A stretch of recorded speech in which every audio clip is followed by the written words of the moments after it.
heartily Republic Day greetings to all my colleagues. Thank you very much for giving me this opportunity. Thank you, sir. Sir.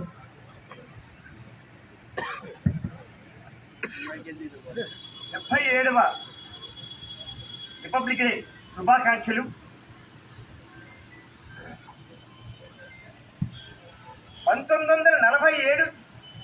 August 15 మనకి స్వతంత్రం వచ్చింది. జనవరి 26వ తారీఖు ఎందుకు ఆ ప్రాముఖ్యత అనే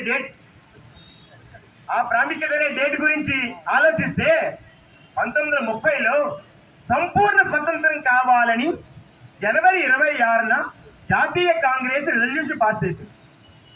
అందుచేతన ఆ రోజున మనం సంపూర్ణ స్వతంత్రం కావాలనుకుని జనవరి 26ని ఏ రోజున మనం తీర్మానం చేశామో అదే రోజు మనకందరికీ గుర్తుండిపోయేలాగా 1950 జనవరి 26వ తారీఖున ఫిక్స్ చేయడం జరిగింది. అది కారణం దాని వెనుక. ఎందుకంటే 1947 ఆగస్టు 15 నుంచి జనవరి 26 దాకా మనం బ్రిటిష్ డొమైన్లోనే ఉండడం జరిగింది. అంటే ఇందాక మన టీచర్ సార్ చెప్పినట్టుగా అంటే మనకంటూ ఒక సిద్ధాంతం, రూల్స్ అండ్ రెగ్యులేషన్స్, మనకుండే హక్కులు, ఒక